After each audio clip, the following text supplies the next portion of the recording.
কথাই বলে যাবে, নাকি আমার ছেলের জন্য খাবার দাবার বানাবে? যদি আজকে সূর্য খালি পেটে থাকে তাহলে তার জন্য দায়ী তুমি হবে।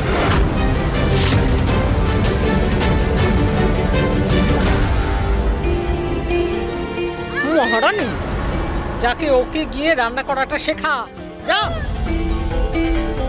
হে ভগবান, কোত্থেকে এই দুজন যে এসে জুটলো এখানে। সারপ্রাইজ!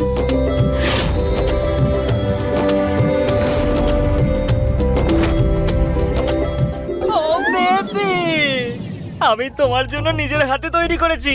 টেস্ট করে তো বলো। ম্যাডাম, এটা তোমার জন্য। Madam please. সোনা, তুমি নিজে হাতে বানিয়েছো যখন আমাকে নিজের হাতে খাইয়ে দাও না। যেরকম আপনি বলবেন ম্যাডাম। এক মিনিট।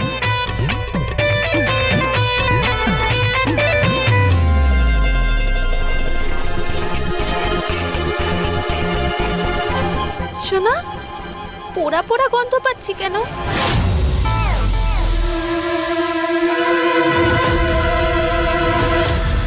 আহ! আরে, সব পেঁয়াজ পুড়ে গেল তো। পোড়া পেঁয়াজ দিয়ে তরকারি হয় নাকি? তাড়াতাড়ি এর মধ্যে মশলা দাও। মশলা? হ্যাঁ।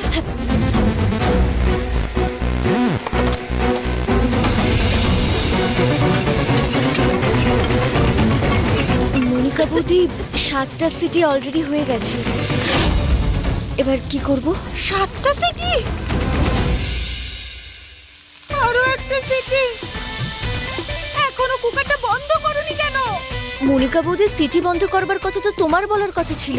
এবার কি করব? 2-3টে সিটি হতে দেব নাকি বন্ধ করে দেব? 7টা সিটির পরে ওর মন ওঠেনি? আরো সিটি শুনতে চায় নাকি? 7টা সিটি দেওয়ার পর দেশি চালের ভর্তা হয়ে গেছে। ওকে বললে ওর সাথে দাঁড়িয়ে আবার বানাতে হবে। চুপ করেই থাকি। না না, ব্যাস ব্যাস, হয়ে গেছে, ভাত হয়ে গেছে, বন্ধ করে দাও।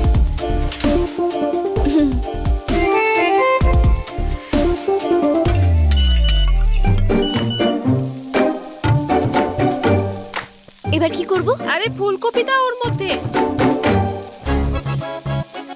আলুও দেব? আরে হ্যাঁ বাবা, আলুও দিয়ে দাও।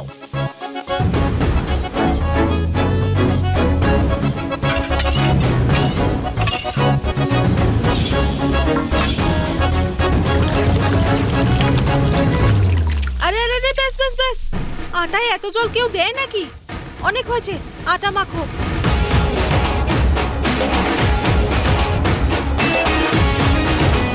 হয়ে গেছে। এবার ওই টমেটো আর শসা দিয়ে স্যালাড তৈরি করো।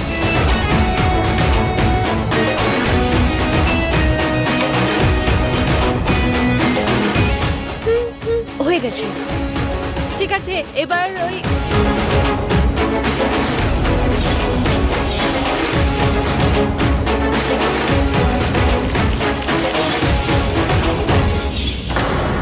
হয়ে গেছে। মনিকা বৌদি, সব খাবার রেডি।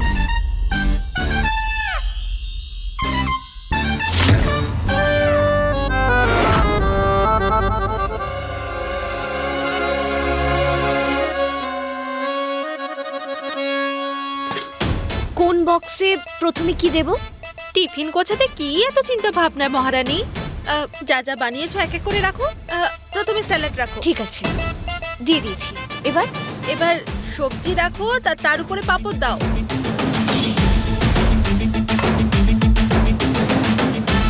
মনিকা বৌদি, পাঁপড় সবজির উপরে দেব? হ্যাঁ রাখো। এবার ভাত দাও, তার উপরে ডাল দাও, তার উপরে রুটি দাও। মনিকা বৌদি, রুটিও এর উপরেই রাখবো?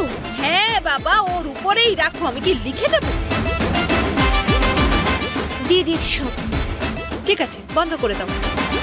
মনিকা বৌদি, আমি শুনেছি যে ওয়াইফ যদি হাজবেন্ডের জন্য খাবার নিয়ে যায় তাহলে ওরা খুব খুশি হয়। আমার সোনা তো আমাকে সবসময় খুশি রাখে।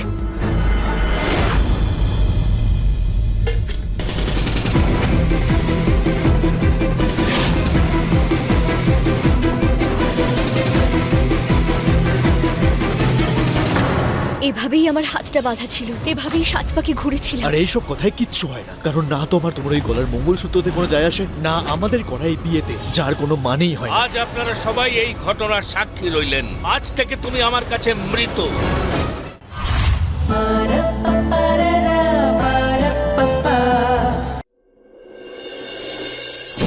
জেঠিমা, তুমি ঈশার জন্য বাড়ির চাবির একটা গোছা কেন বানিয়ে দিচ্ছ না? আরে তোর মাথা খারাপ হয়ে গেছে? কিসব বলছিস তুই? সেটাই বলছি যেটা আমি দেখতে পাচ্ছি। তোমার থাকাকালীন ও সূর্যর জন্য টিফিন বানাচ্ছে, ওকে খুশি করার জন্য কত কিছু করছে। এরকম করলে তো সূর্য ওর সাইডই নেবে।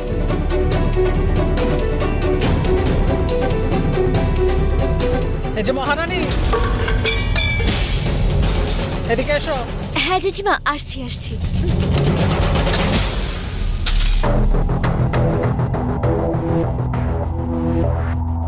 তখন থেকে তুমি রান্নাঘরে ঢুকে বসে আছো, বাড়ির বাকি কাজগুলো কে করবে? জেঠিমা এক্ষুনি করে দেব, সূর্যকে খাবারটা দিয়ে আসি। না, এভাবেই আমার হাতটা বাঁধা ছিল, এভাবেই 7 পাকে ঘুরেছিলাম। আর এইসব কথায় কিচ্ছু হয় না, কারণ না তোমার ওই গলার মঙ্গলসূত্রতে কোনো যায় আসে, না আমাদের করা এই বিয়েতে, যার কোনো মানেই হয় না। আজ আপনারা সবাই এই ঘটনার সাক্ষী রইলেন। আজ থেকে তুমি আমার কাছে মৃত।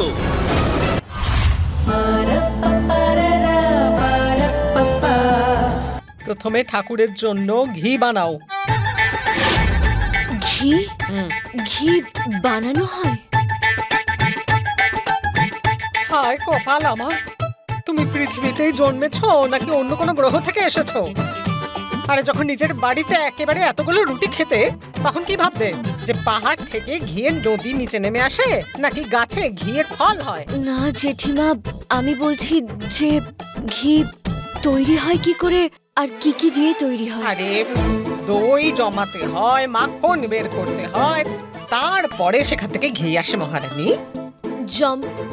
জমানো মানে কিভাবে?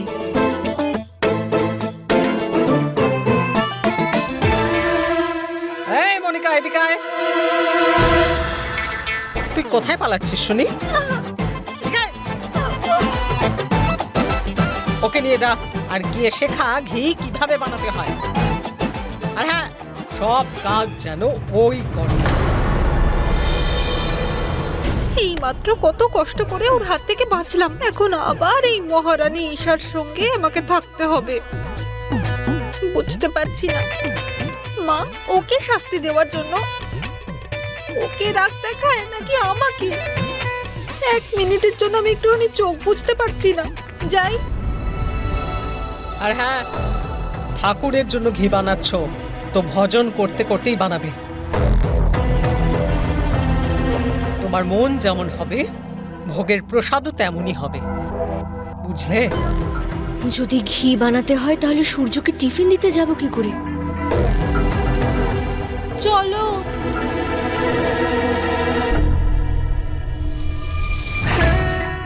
বেচারি তো টিফিন বানানোর জন্য কত পরিশ্রম করলো, কিন্তু সূর্য ওর হাতের না, আমার হাতের বানানো খাবারই খাবে।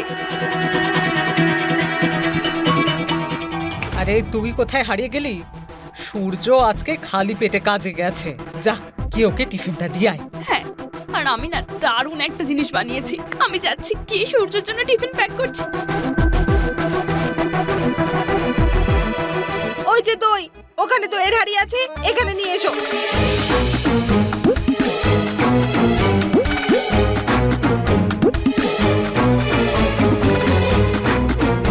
এবার দইটা হাঁড়িতে ঢালো।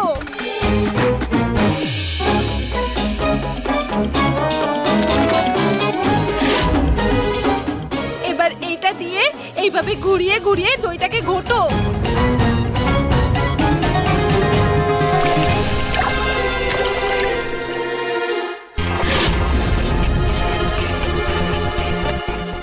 সরি। ভজন। হ্যাঁ হ্যাঁ জেঠিমা,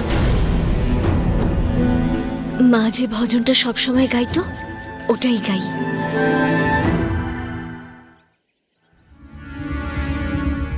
বাবু, পুরুষোত্তম বাবুর কাছে যে পেপারসগুলো যাওয়ার ছিল ওটা।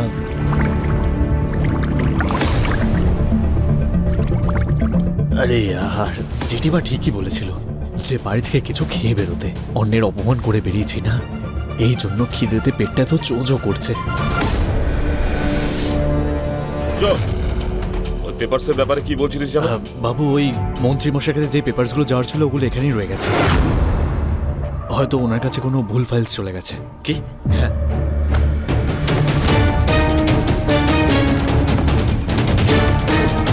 অনুরাগ এত বড় ভুল করতে পারে কি করে? অনুরাগ, অনুরাগ!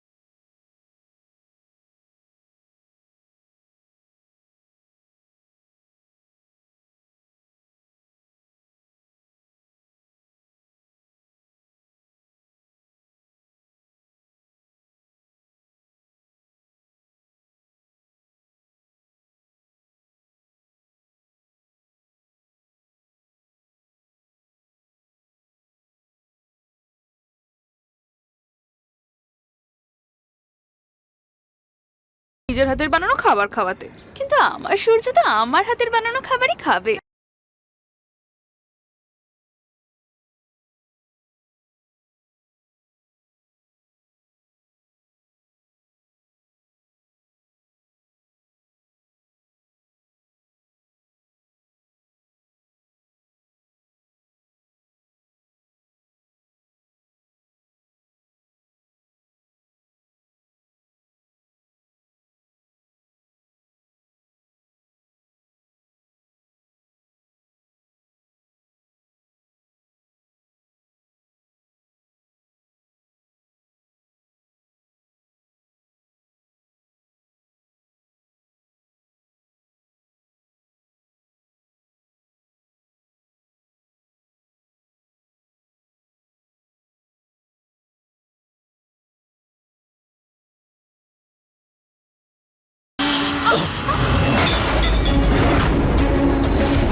আপনি দেখে যেতে পারছেন না বাবা, আমার পুরো খাবার ফেলে দিলেন।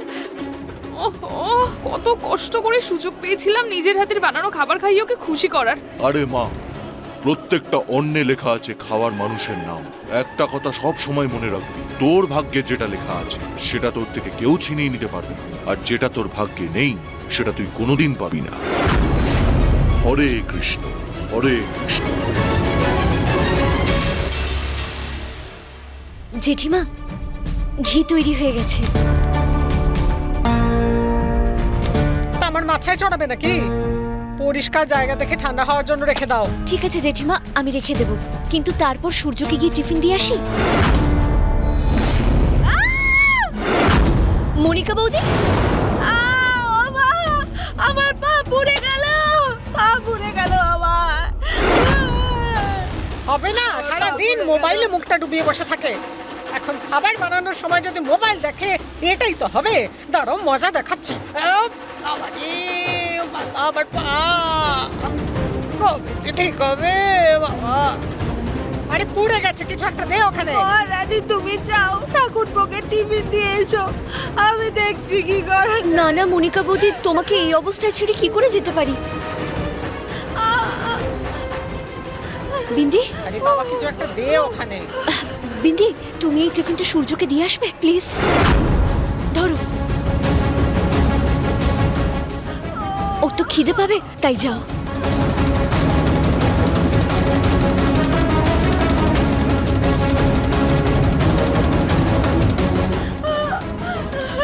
আস্তে। এখনো দেখো মোবাইলটা উঠালো আগে। ওই মোবাইলটা একদম ভেঙে ফেলবো আমি। সাবধানে মনিকা বৌদি। অসহ্য একটা। নিয়ে যাও।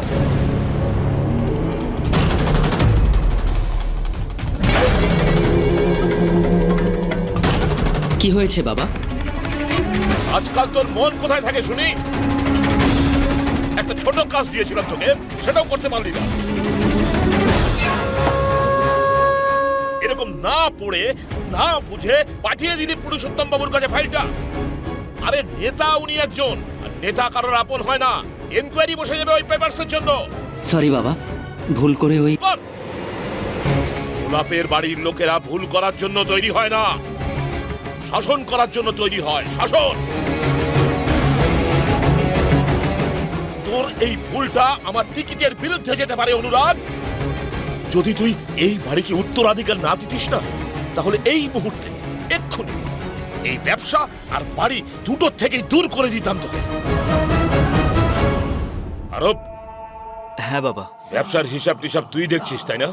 বাবা, আজকের পরে কোনো ফাইল বাইরে যাওয়ার আগে তার পরীক্ষা করার দায়িত্ব তোর হবে, বুঝেছিস তুই?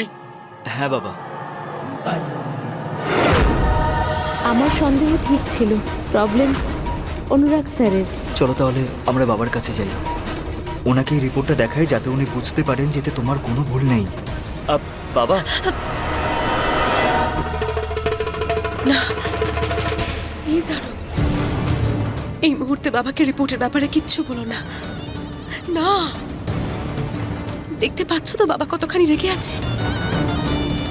এই রাগের মাথায় যদি অনুরাগকে বাড়ি থেকে বের করে দেয়, প্লিজ।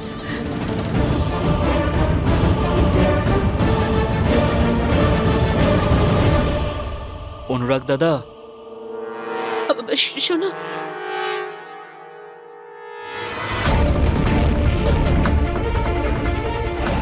কাভিয়া তুমি নিচে কেন এলে? সূর্য এখনো বাইরে দাঁড়িয়ে আছে। তোমার বাবা তো এখনো খুব রেগে আছে মনে হচ্ছে। এরকম সময় আমরা অনুরাগ স্যারের রিপোর্টের কথা কি করে বলবো ওনাকে? সামান্য একটা কাগজে ভুল হয়ে গেলে এ বাড়ির পুরুষদের পৌরুষত্বে প্রশ্ন তোলা হয়।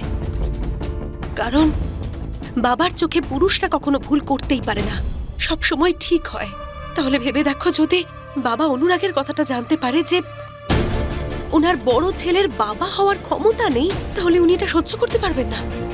না না, বাবাকে কেউ কিচ্ছু বলবে না, প্লিজ। বৌদি, দাদার সত্যিটা লুকানোর মানেটা কি তুমি জানো? যে বাবার চোখে তুমি মিথ্যে প্রমাণিত হবে, তারপর বাবা তোমাকে কি শাস্তি দেবে জানো তো? তুমি তৈরি তো সেটার জন্য? বুঝতেও তো পারছি না যে কি করব। একটা উপায় আছে। কি? আমি অনুরাগের সম্মান বাঁচানোর জন্য সবকিছু করতে রাজি। কি উপায় আছে? যদি বাড়ি থেকে খেয়ে আসতাম তাহলে সারাদিন এভাবে না খেয়ে ঘুরে বেড়াতে হতো না। জেঠিমার কথা শুনে একটা রুটি খাওয়া উচিত ছিল আমার। বাইরে যেতেও পারবো না, বাবু যে কোনো সময় আমাকে আবার ডাকতে পারে। জলই খেয়ে নি।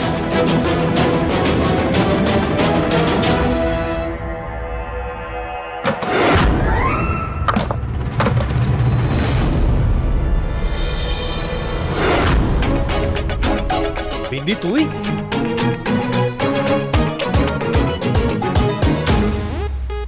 তুই টিফিন নিয়ে এসেছিস? আয় আয় আয়, তাড়াতাড়ি এখানে, তাড়াতাড়ি দে। হ্যাঁ হ্যাঁ দিচ্ছি বাবা। খুব জোরে খিদে পেয়েছে। আর আরে সাবধানে।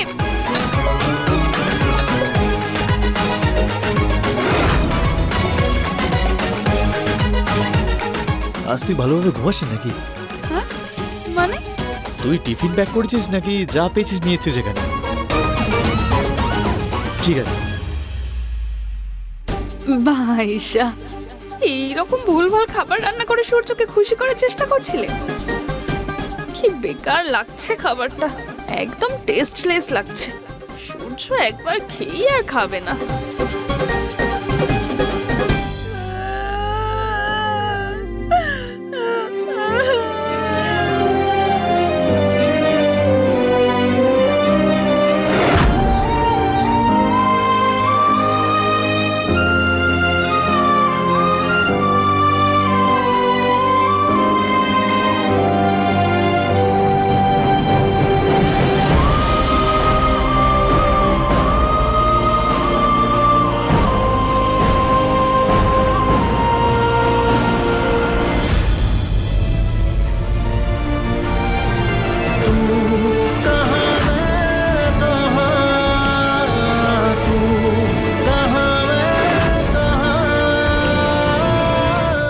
আজকের খাবারে কি মিশিয়ে এনেছিস?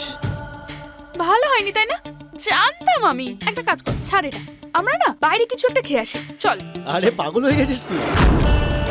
কত ভালো খাবারটা বানিয়েছিস। আজকে না খেয়ে থাকাটা আমার সফল হয়ে গেছে, সত্যি বলছি। মন জয় করে নিলি তুই।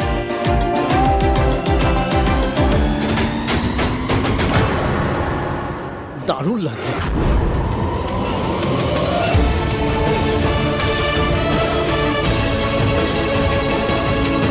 রাধা মাধব, আমার কেন এমন মনে হচ্ছে যে আমার হাতে বানানো খাবার সূর্যর খুব ভালো লাগছে।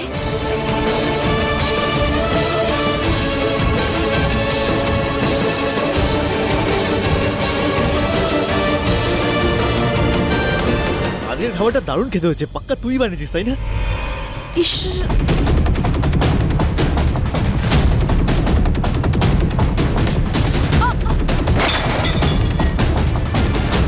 নাম বলে ঈশার প্রশংসা কেন শুনবো আমি? এমনিতেও যে খাবারটা আমি বানিয়েছিলাম সেটা যদি পড়ে না যেত তাহলে এখন সূর্য আমার বানানো খাবারেরই প্রশংসা করতো।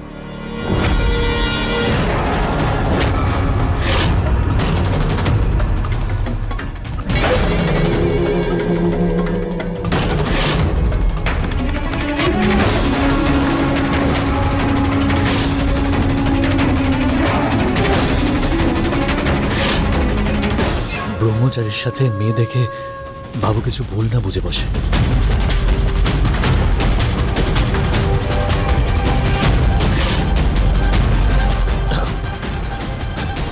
বাবু ও বিন্দি আমার ছোটবেলার বন্ধু, বাড়ির কাছেই থাকে। ও শুধু টিফিন নিয়ে এসেছিল। শুধু বন্ধু? নমস্কার। তাহলে বন্ধুত্ব পালন করতেও জানতে হবে।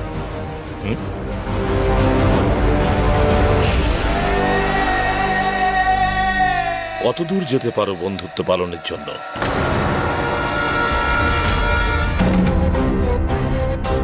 ওর বন্ধুত্বর জন্য আমি যে কোনো কিছুর সাথে লড়ে নিতে রাজি, আর প্রয়োজন পড়লে ভগবানের সাথেও।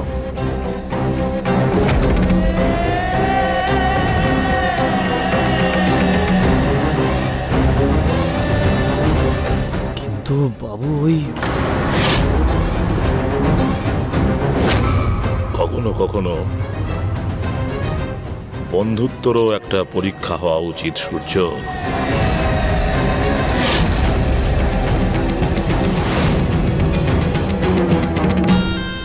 তুই ভালো করে বুঝতে পারছিস তো আমি কি বলতে চাইছি?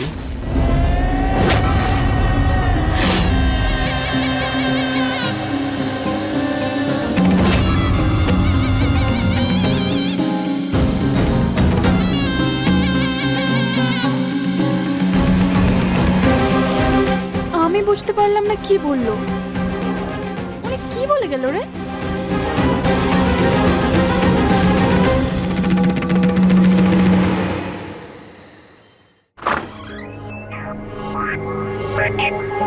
শুধু বন্ধু? কখনো কখনো বন্ধুত্বরও একটা পরীক্ষা হওয়া উচিত সূর্য।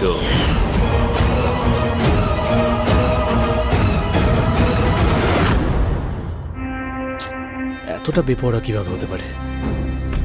এমন ভাবে কেউ আলমারির দরজা খুলে রাখে নাকি? হ্যাঁ, ইঁদুর ভেতরে ঢুকে গেলে সমস্ত জামা কাপড় কেটে ফেলবে।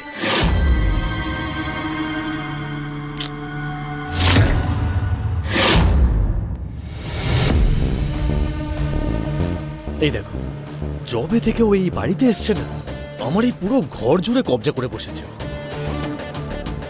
আমার জিনিসপত্র, আমার জামা কাপড়ের কোনো সম্মানই নেই।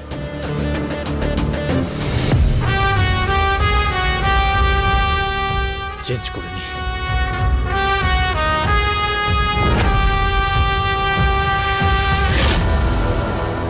এমন করে কেউ জামা আটকে রাখে, মাথা খারাপ করে রেখে দিয়েছে।